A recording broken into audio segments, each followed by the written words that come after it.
ఈ సంతకి మనుషులు వస్తున్నారు వెళ్ళిపోతుంటారు, వస్తుంటారు వెళ్ళిపోతుంటారు, కొనేవాళ్ళు కొంటుంటారు, వెళ్ళిపోయిన వారు వెళ్ళిపోతూ ఉంటారు. ఈ భూలోకంలో కూడా మానవులు పుట్టేవాళ్ళు పుడుతున్నారు, చనిపోయిన వారు చనిపోతున్నారు. పుట్టేవాళ్ళు పుడుతున్నారు, చనిపోయిన వారు చనిపోతున్నారు. అంటే పుడుతున్నవాడు భూమి మీదకి వస్తున్నాడు, చనిపోయిన వాడు భూమిలో కలిసిపోతున్నాడు. ఇంతవరకు మనందరికీ తెలుసు, పుట్టాం ఎప్పుడు సావు తప్పదురా బాబు అని. చనిపోయిన తరువాతే మానవ జీవితంలో సరైన పరిణామం ఒకటి ఉంది, అదే మీకు తెలియజేయని ఆశపడుతున్నాను. భూమి మీద మనిషి జీవితంలో అన్నిటికంటే ప్రమాదకరమైన ఒక మాట చెప్పండి బాబు అంటే ఆ ప్రమాదకరమైనటువంటి మాటే మరణం. ఇప్పుడు మన కరెంటు ఇక్కడ ఉన్నది కరెంట్ ఆఫీస్, అక్కడ అపాయం అని పేరు పెడతారు. అంటే దగ్గరికి వస్తే ముట్టుకుంటుంది, బాబు నీ పని అయిపోతారని. అంతకంటే అపాయకరమైనటువంటి ఒక మాట మరణం. కానీ మరణము కంటే ప్రమాదకరమైనటువంటి ఒక మాట చెప్పండి అంటే ఏం చెప్తామండి అంటారు. కానీ నేను చెప్తాను, ఆ మరణము కంటే ప్రమాదకరమైన మాటే నరకం. నరకం అంటే అగ్ని ఆరదు, పురుగు సావదు. అదేంటండి నరకానికి ఎందుకు వెళ్తామండి మేము? మానవులు చాలా పుణ్యాత్తులం కదా, అందుకే మేము పుట్టేసాం భూమి మీద అనుకుంటారు. కానీ బైబిల్ ఏం చెప్పిందంటే ఏ భేదము లేదు, అందరూ పాపము చేసి దేవుడు అనుగ్రహించే మహిమను పొందలేకపోతున్నారు అంటున్నాడు. అంటే కులం మనిషి రాసుకున్నాడు, మతం మనిషి రాసుకున్నాడు, భేదం మనిషి రాసుకున్నాడు. ఈ లోకంలో మానవుడు అన్ని రాసుకున్నవే ఆచారాలన్నీ కూడా. కానీ దేవుడు మాత్రము ప్రతి మానవుడిని రక్షించాలని ఆయన యేసుక్రీస్తు నామములో జన్మించడం జరిగింది. యేసుక్రీస్తు నామములో ఆయన జన్మించడం జరిగింది. యేసు అంటే రక్షకుడు, యేసు అంటే రక్షకుడు, క్రీస్తు అంటే అభిషక్తుడు. అయితే ఆ దేవుడికి అంత గొప్ప విషయం ఏమిటంటే ఆయన ఈ భూలోకములో పుట్టినప్పుడే పరిశుద్ధాత్మ ద్వారా పాపము లేనివాడిగా పుట్టడం జరిగింది. భూలోకములో మానవుడు ఇంద్రియాల ద్వారా జన్మించడం ఉంటుంది, మానవుడు ఆడవారైనా మగవాళ్ళైనా. కానీ దేవుడు అలాగ పుట్టలేదు, భూమి మీద పరిశుద్ధాత్మ ద్వారా జన్మించడం జరిగింది. అంటే దేవుడు పరిశుద్ధుడు అని మనకు అర్థమవుతుంది. అందుకే యేసుప్రభు వారు కూడా ఈ లోకములు ఏమంటారంటే నాలో పాపం ఉంటే మీలో ఎవరైనా నిరూపించండి అంటారు. నాలో పాపం ఉంటే మీలో ఎవరైనా నిరూపించండి అని ఆనాడే ప్రపంచానికి ఛాలెంజ్ చేసి గెలిచిన దేవుడు ప్రభు అయిన యేసుక్రీస్తు వారు. అయితే మానవుడు పాపము చేశాడు కదా, ఈ పాపాన్ని బట్టి శిక్ష పడవలసిందే. నిజమేనండి, ఆడు తప్పు చేశాడు, వాడికి శిక్ష తప్పదు అంటారు. నోటు మాట ద్వారా పాపం చేస్తున్నాడు, కంటి చూపు ద్వారా పాపం చేస్తున్నాడు. మానవుడు తన స్వార్థం కొరకు ఎన్నో పాపాలు చేస్తున్నాడు. ఈ పాపాలన్నీ పోవాలని కొన్ని సందర్భాల్లో పుణ్యకార్యాలు కూడా చేస్తున్నాడు. కానీ పుణ్యకార్యముల ద్వారా పాపాలు పోతే మనిషికి దేవుడితో పని లేదు. అందునిమిత్తమే మానవుడు చేసిన పుణ్యకార్యాలు భగవంతుడి దృష్టిలో ఒక మురికి గుడ్డ లాంటివి. అంటే ₹1,00,000 లంచం తీసుకుని 50,000 దేవుడికి వేసేస్తే కాదని. అలా మన పాపం పోతుంది అనుకోవడం వీలేం కూడా లేనటువంటి పరిస్థితి అన్నమాట. కాబట్టి మరి ఏం చేయాలి? గుడ్డివాడికి తావు చూపించలేనట్టుగా, అందుకే ఒక పాపి ఇంకో పాపిని రక్షించలేనట్టుగా ఆ పరమదేవుడే ఈ భూలోకములో మానవ శరీరం ధరించి సమస్త మానవుల పాప పరిహారార్థమే శిలువలో మరణించి తన పరిశుద్ధమైన రక్తాన్ని కార్చాడు. ఇప్పుడు మన రక్తం రోడ్డు మీద పడితే వెంటనే ఏమవుతుందంటే అది ఎండిపోవడం జరుగుతుంది. కానీ యేసు రక్తం ఈ రోజు వరకు కూడా జీవించి ఉంది కాబట్టి ఆయన నామము ఎండకాయ భూమండలం అంతటి కూడా అది అలా సాగిపోతూనే ఉంది.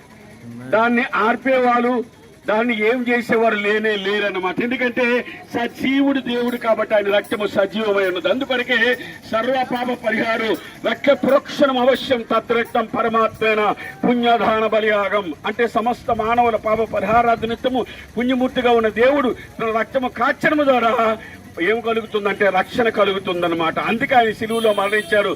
మరి మరణించారు కదా, మరణించిన తర్వాత ఆయన మరణమును జయించి తిరిగి లేవడం జరిగింది. హల్లెలూయా. మరణమును జయించి తిరిగి లేవడం జరిగింది. భూమి మీద ఎవరికి అసాధ్యం, దేవుడికి మాత్రమే సాధ్యం. అందుకొరకే ఈ మానవుడు కూడా అంటున్నాడు, నువ్వు అమరుడు అయ్యాలంటే, అమరత్వాన్ని చూడాలంటే, పరలోక రాజ్యం వెళ్ళాలంటే నువ్వేం చేయాలా? అమరుడైన పునరుత్థానుడైన యుగ యుగాలు జీవించిన దేవుడిని అంగీకరిస్తేనే ఆయన రాజ్యానికి వెళ్ళడం జరుగుతుంది. కాబట్టి అందుకొరకే ఒకే ఆఫీసులో అధికారి ఉంటాడు, ఒకే ఆఫీసులో ప్యూన్ ఉంటాడు. అధికారి సంతకం పెడితేనే మనిషికి మేలు జరుగుతుంది. కాబట్టి అందుకొరకు ఈ భూలోకంలో ఎంతో మంది ఉన్నారు, రక్షిస్తాం కానీ యేసుక్రీస్తు వారు మాత్రమే మరణమును జయించి తిరిగి లేచిన దేవుడు. కాబట్టి ఆయన మృత్యుంజయుడు, కాబట్టి నిత్యజీవాన్ని ఇచ్చే దేవుడు. అయితే ఆయన అందరూ చూస్తుండగా పరలోక రాజ్యానికి వెళ్ళిపోయాడు. దేవునికి స్తోత్రం. ఆయన అంటున్నాడు, నేను త్వరగా వస్తున్నాను అంటున్నాడు ఆయన. హల్లెలూయా. యేసు మహాదేవుడు, యేసు మంచి దేవుడు, యేసు మహాదేవుడు, యేసు మంచి దేవుడు, సత్యమైన నిత్యమైన నిజమైన దేవుడు, సత్యమైన నిత్యమైన నిజమైన దేవుడు, యేసు మంచి దేవుడు, యేసు ఏంటంటే యేసు కూడా మంచి దేవుడు అంటున్నారు. వీళ్ళకి పని లేదనుకుంటారా? గుడ్డివాడికి చూపించాడు, మంచివాడా చెడ్డవాడు చెప్పండి. గుడ్డివాడిని నడిపించాడు, మంచివాడా చెడ్డవాడు చెప్పండి. దెయ్యాలు వెళ్ళగొట్టాడు, మంచివాడా చెడ్డవాడు చెప్పండి. మంచివాడా చెడ్డవాడు చెప్పండి.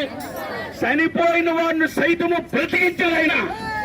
ఆయన మంచివాడు, మంచి దేవుడు, చెడ్డ దేవుడు చెప్పండి. కత్తి తీయలేదు, కర్ర తీయలేదు, పలువు తీయలేదు, రాయి తీయలేదు, ఎవరిని చంపలేదు ఆయన. ఆయనే కేవలం మానవుల కోసం చనిపోయాడు. దేవునికి స్తోత్రం. అందుకొరకే సమస్త మానవుల పాపములకు ప్రక్షాళన కలిగించిన దేవుడు ప్రభువు యేసుక్రీస్తు వారు. అందుకే మరణము కూడా ఓడిపోయింది దగ్గర. ఏం ఓడిపోయిందండి?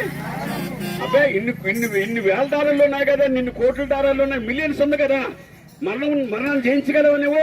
ఎవరు కూడా మరణాన్ని జయించలేడు, దేవుడు మాత్రమే జయించగలడు.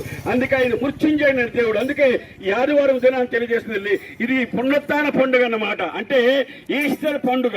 దేవునికి స్తోత్రం. ఏ పండుగ అండి? ఈస్టర్ పండుగ అంటే యేసుప్రభువు వారు మరణాన్ని జయించి తిరిగి లేచిన దినం. కాబట్టి ఆయన పరలోకానికి వెళ్లి త్వరగా వస్తున్నాడు అన్నమాట. హల్లెలూయా. ఎలా వస్తున్నాడు? అందుకొరకు ఆయన అంటున్నాడు, ప్రయాసపడి భారం మోస్తున్న సమస్త జిల్లాకు రండి, నేను మీకు విశ్రాంతిని కలుగు చేస్తాను. అమ్మలాగా నాన్నలాగా ఆదరించే దేవుడు ఆయన. నీ జీవితానికి ఏదైనా అద్భుతం కావాలంటే అద్భుతాలు జరిగించే దేవుడు ఆయన. కాబట్టి సాయంకాల వేళలో గొప్ప మాటలు వింటున్నాం. కాబట్టి ఆ యేసు ప్రభువాన్ని సొంత రక్షకుడిగా అంగీకరించండి. జీవితంలో కావలసిన స్వస్థత, జీవితంలో కావలసిన పరలోకం, జీవితంలో కావలసినటువంటి రక్షణ పొందండి. ప్రతి అద్భుతాన్ని కూడా నీ కొరకు ఆయన జరిగించే దేవుడు. మరి ముఖ్యంగా అతి ప్రమాదకరమైన మాట, నరకం నుండి తప్పించే దేవుడు ప్రభువు అయిన యేసుక్రీస్తు వారు. కాబట్టి ఈ సాయంకాల వేళలో నీవు విన్న ఈ శుభ సందేశము ఒక గొప్ప రక్షణకరమైనదని నమ్మి ఆయన్నే దేవుడిగా అంగీకరించే దేవుడు మిమ్మల్ని దీవించునుగాక. ఆమేన్. ప్రార్థన చేసుకుందాం. మహాపరిశుద్ధుడు, ప్రేమగల తండ్రి, మీకు స్తోత్రాలు. ఇదిగో మా ప్రభు, ఈ సాయంకాల వేళలో మీ పాద సన్నిధిలో ప్రార్థన చేస్తున్నాం. మా ప్రభు, ఇదిగో తండ్రి, ఈ సమయంలో నాయన మా ప్రభు, ఇదిగో ఈ మాటలు అనేక మంది బిడ్డలు విన్నారు. వారిని పేరుని దీవించండి. వారి పేర్లు నాకు తెలియదు కానీ మీకు తెలుసును ప్రభువా. వారిని, వారి కుటుంబాలు దీవించండి. మరి ముఖ్యంగా నాయన వ్యాపారానికి వచ్చిన బిడ్డలందరినీ కూడా జ్ఞాపకం చేసుకోనండి. వస్తువులు తీసుకొచ్చిన బిడ్డలందరినీ కూడా జ్ఞాపకం చేసుకోనండి.